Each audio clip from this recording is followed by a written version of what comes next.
Oi, pessoal, tudo jóia? Prova da PUC saiu, estou com a prova verde aqui na minha frente. Estou muito feliz porque a prova é de fácil leitura. É claro que, naturalmente, tem que ter uma preparação, né, para que isso se realize. Eu fiz o GeoMax esse ano, os 3 cursos em um, o extensivo, o correção de provas da URGS e o correção Enem, na verdade, prática Enem, né, onde tem geografia no Enem, que a gente chama, que é um curso completamente inédito em todos os sentidos. E no total foram 50, ou melhor, serão 51 aulas. E é impressionante o nível de acertos do pessoal. É natural que muitos vão muito bem, mas esse ano está sendo impressionante. A quantidade de gabaritos é algo descomunal. Dos 5 alunos que fizeram o UBRA agora, os 5 gabaritaram. Até a gente está brincando que a gente vai criar o projeto Erro Zero. Isso é um orgulho, é uma satisfação muito grande para os alunos e para quem ensina, né? Ok, vamos lá então. Vamos dar uma olhadinha na prova verde, questão 43. Aqui está falando sobre contexto social, político e econômico internacional. E a primeira questão fala sobre, na alternativa 1, sobre a política de fronteiras dos Estados Unidos e México, né? Tem toda uma questão de pensamento republicano de Donald Trump, né, nacionalista, America First, né, então ele quer que os Estados Unidos cresça e deixe de ser a potência que ajuda todo mundo. Na visão dele, os democratas foram muito benevolentes com outros territórios. E ele, em função dessa visão, ele está prestigiando, privilegiando o crescimento dos Estados Unidos. Ok. Não fazemos juízo de valor. É uma discussão. Então aqui está correto, né? Construção de fronteiras com muro, separar o México dos Estados Unidos, né? Tudo isso fazia parte das promessas de campanha dele, inclusive sair do Acordo Transpacífico, abandonar o Acordo de Paris, uma série de coisas, né? Ele foi financiado por empresas do segmento, principalmente produtor de xisto, carvão, siderurgia, petróleo, são as áreas, né, das produções de energias modernas, que a gente chama, pós-revolução industrial, e que são extremamente poluentes, derivadas de combustíveis fósseis, que não são renováveis, né? E é isso. Então, é um retrocesso. É um retrocesso. Funciona temporariamente. Esse tipo de política funciona por algum tempo. Ok, a alternativa 1 está correta então. A 2 fala sobre a imigração, né, de territórios do norte da África, Síria e até outros territórios do Oriente Médio, que o pessoal estaria migrando para a Turquia, entrando na Europa via Grécia, Itália, Espanha, tudo correto, né, vindo também da África do Norte. Nós temos subsaarianos que vêm também em direção ao norte para tentar atravessar. A China tornou-se, no século XXI, o principal parque industrial do planeta. É fato. É o maior parceiro comercial dos Estados Unidos, é o maior parceiro comercial do Brasil. E também é importante salientar que agora, em agosto, uma notícia colocou que a China deixaria de ser, ou melhor, já teria deixado de ser, naquele momento, o maior parceiro comercial dos Estados Unidos em função da determinação de uma série de tarifas aduaneiras e sobretaxação que foram feitas sobre produtos chineses, né, produtos industrializados. Lembrando que é uma economia que trabalha com uma indústria fordista, basicamente, né, baseada no baixo custo de importação de implementos para montagem, né, de matérias-primas, né, e principalmente, acima de tudo, redução de impostos e mão de obra baixa, em preço, em valor, em custo. As vantagens competitivas da globalização. Então, realmente, ok, está correta.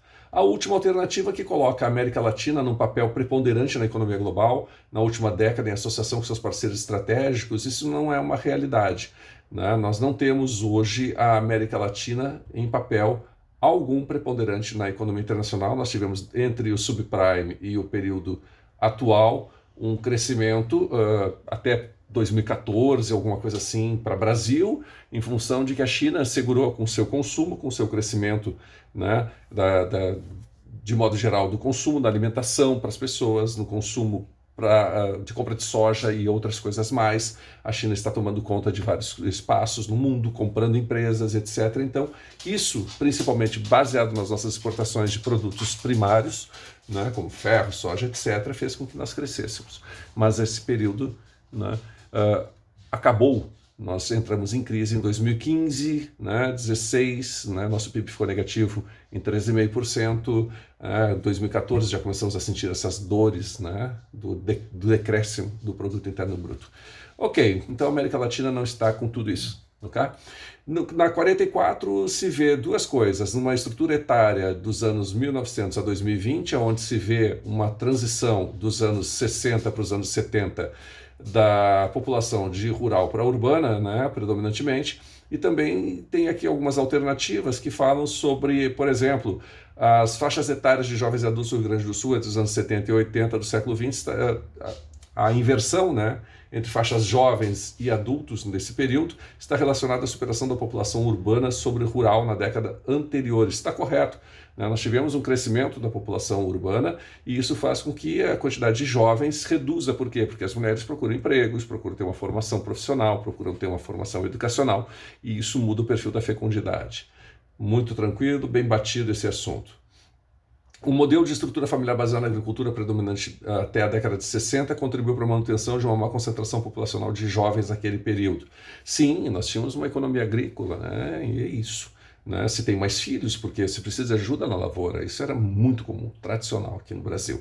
Há uma tendência de aumento da população de adultos no Rio Grande do Sul relacionada à crescente concentração populacional urbana. Na verdade, há uma tendência de crescimento da população idosa. Nós estamos agora no período de bônus demográfico, então os idosos serão predominantes a partir de 2050 em comparação aos jovens. Nós teremos mais, não gosto do termo, mas velhos do que jovens. Ok? O aumento da população urbana acarretou um declínio das taxas de natalidade e mortalidade, favorecendo o envelhecimento da população. Então, essa aqui está correta também. Né? Então, a alternativa C, que é incorreta, é o que se pediu. Tranquilo também.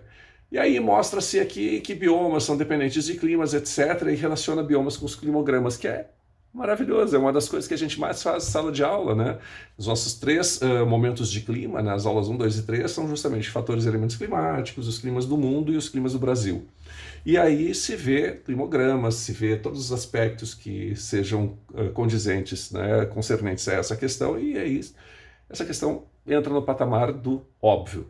E aí nós temos o climograma para o Cerrado, que é o tropical. O climograma para o Pampa, que é o subtropical, é o que tem a maior amplitude térmica, porque o amazônico tem baixíssima amplitude térmica, que é o clima equatorial, né? E a Caatinga é o que tem menos precipitação. Então fica fácil de se chegar à resposta.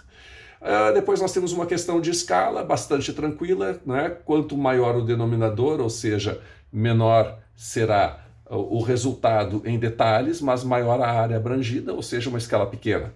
Então, se tem um mapa de escala grande à esquerda e um mapa de escala pequena à direita. E aí fala-se, né, alguns aspectos sobre isso, muito tranquila, alternativa correta também, fácil de se achar. Tem uma pegadinha aqui, ó, que diz, por exemplo, a distância gráfica entre 2 pontos no mapa 2 é maior do que a distância gráfica desses mesmos pontos no mapa 1. Não, ela é igual. Porque se eu tenho 2 pontos no mapa 2, como a escala é maior, no mapa 1 eles vão ser representados mais próximos. Só isso. A distância verdadeira é a mesma, né? O D da regra do dedinho que a gente brinca em sala de aula, uma das tantas que a gente vê, tem maré com vecoala, lá com maré, e aí vai. E então, tranquilo, zero problema, respondível ao extremo, né? Já temos aí notícias de gabaritos, eu fico muito feliz. Lembrando que da 43 até 50, 8 das 20 questões foram 100% geográficas, né? Prova verde. Vamos de novo, 47, denomina-se energia eólica, ok. Aí assim, ó, onde é que é bom ter energia eólica? Em áreas de planície, né? Porque o vento flui livremente. E onde é que nós temos uma diferença de pressão, né, razoável ao longo do ano? Aqui no sul, principalmente em função das oscilações de massa de ar, da tropical atlântica para a polar atlântica, entre outros, nós temos na zona costeira liberdade de fruição, né, fluxo livre de ar, e isso, né, faz com que seja favorável. E reduzido o custo operacional dos aerogeradores. Por quê? Porque não tem uma grande equipe, né, mas o custo de implantação não é baixo. Ele não é um custo baixo. Assim como a termoelétrica também não é um custo tão baixo. O que encarece a termoelétrica, no caso, é a manutenção de uma energia vinda de um combustível fóssil. Eu tenho que transportar, eu tenho que queimar, eu tenho que ter muita gente controlando esses processos, eu tenho que ter despoluição dos resíduos e etc. Né? Então as alternativas corretas são reduzir o custo operacional, ou seja, depois de implantado não precisa ter alguém ali 24 horas para cada aerogerador, o pessoal chama de catavento, né? E áreas de zona costeira, zero problemas, seguimos. 48, aqui fica bacana também, inclusive nessa semana nós falamos das zonas, né, dentro do Nordeste, nós falamos ali do Mapitoba, nós falamos do Agreste, meio norte, sertão e zona da mata, nós falamos de algumas cidades importantes. Ali no número 1 nós temos os portos de São Luís e Ponta da Madeira, né, que são para escoamento de mineral metalúrgico, né, do Serra dos Carajás. Nós temos também uma outra alternativa que é a correta aqui, vamos ver qual é, polo petroquímico, nós temos o número 5, certo? Deixa eu ver o que mais, ok, de cada dessas áreas, ok. Então no número 5 nós temos o polo de Camaçari, né? Na Grande Salvador, na Estrada do Coco, ali na cidade, no município de Camaçari, e nós temos o Porto de Ponta da Madeira. Né? No 2 nós teríamos ali a soja, principalmente do Mapitoba, né? Que é o oeste da Bahia. Deixa eu ver aqui mais. E aí vai. Ok? Mas o que interessa é que chegamos na resposta e dá para ver com o que se viu em sala de aula. Até agora, zero problema. A nova divisão internacional do trabalho. Ok, a nova divisão internacional do trabalho traz para os países em desenvolvimento, por isso que não são chamados de subdesenvolvidos, são em desenvolvimento, a partir da terceira revolução industrial, uma série de produtos industrializados que não são mais do interesse dos países desenvolvidos em produzir. A própria siderurgia, né, é uma indústria de base que passou para o terceiro mundo, né, como era a terminologia utilizada na teoria dos mundos, né, do pós-1955, que colocava o primeiro, segundo, terceiro mundo, e aí essa classificação se tornou em desuso. Nós passamos a ter as classificações de países subdesenvolvidos, em desenvolvimento, né, ou emergentes, como também são chamados atualmente, e os países desenvolvidos. Então, os países latino-americanos, na sua maioria, acabaram recebendo indústrias de baixa, média tecnologia que não interessam mais para os países desenvolvidos, porque são poluentes, porque são altamente demandantes de matérias-primas que estão presentes aqui, que são altamente demandantes de mão de obra, de qualificação, né? Com alguma qualificação, é claro, né? Até mesmo para ser um soldador, eu tenho que ser um bom soldador. Imagina um soldador que solda uma plataforma de petróleo submarina, né, parte submarina, mergulhar de escafandro para fazer uma soldagem. Esse cara, ele cursa, né, algo específico. Então, é uma mão de obra qualificada. Okay? Isso é típico da globalização que começa, né, com essa nova divisão internacional do trabalho. Ou seja, eu desconcentro a indústria e aí vai. Tem 100 mil conceitinhos que a gente viu ao longo do ano que é tranquilo de responder também essa questão. Então, o combate, vamos só 50, e a última, o combate aos produtos made in China, a bandeira do ZEUA voltou para o assunto China, olha que legal. Quando eu entrego o resumo de questões para os alunos, que eu faço desde 2010, questão por questão, quais são os assuntos que mais vêm, eu faço isso para várias universidades, a gente viu que eram 3 questões de China. Está voltando China, hoje foram 2. Só hoje foram 2. Olha que interessante. E aí, eu coloquei África e China, 2 específicos, que tiveram o mesmo número de questões ao longo da história da PUC. Pós-2010, estamos vendo aqui uma repetição. China hoje, quem não entende China, certamente vai ter questões erradas. Ok? O combate aos produtos made in China é uma bandeira de campanha do Donald Trump, olha ele aí de novo, desde março de 2019, começou uma política do America First, tá aí. Em contrapartida, o governo do país asiático está buscando medidas da política econômica internacional, colocando sobretaxas alfandegárias. Em que produtos, né, principalmente os chineses estão sobretaxando? Os produtos alimentícios, produtos não industrializados, tipo soja americana, né? Enquanto os Estados Unidos sobretaxam produtos industrializados, os chineses estão sobretaxando os não industrializados. É a tal da guerra comercial que esperamos que tenha um fim, porque senão o mundo todo vai entrar numa nova recessão. A chance é grande. Por quê? Porque nós estamos falando dos 2 maiores players, os 2 maiores países em produção industrial, que é a China, que já superou os Estados Unidos há uma década, né? E os Estados Unidos, que são o maior produto interno bruto mundial e o maior consumidor. Né? Então eu estou falando do maior produtor e do maior consumidor. Se eles brigam, o que acontece? Absolutamente trava a economia mundial. Ok, então. Nesse contexto, assinada a alternativa correta. Boa parte dos impactos sobre a economia norte-americana está relacionado ao setor agrícola, um dos mais afetados em razão do aumento dos impostos alfandegários estabelecidos pela nação chinesa, principalmente na importação de soja. Ok, boa parte dos impactos sobre a economia americana está relacionado ao setor agrícola. O que não está sendo falado aqui é que o setor agrícola é uma pequena parte da economia americana, né? Um percentual ínfimo. Agora, tem uma participação importante, né, no fornecimento para a indústria, né, a agricultura comercial, a agricultura empresarial, a agricultura voltada ao processo industrial, a agricultura moderna. Então, os Estados Unidos, ok, é a letra A, essa é a resposta. A China está botando sobretaxas aos produtos americanos primários. Ok? Muito obrigado. Espero que todos tenham ido muito bem. Quem quiser conhecer o curso agora, a partir do primeiro dia da URGS, quando ela começar, nós já vamos estar com as matrículas abertas.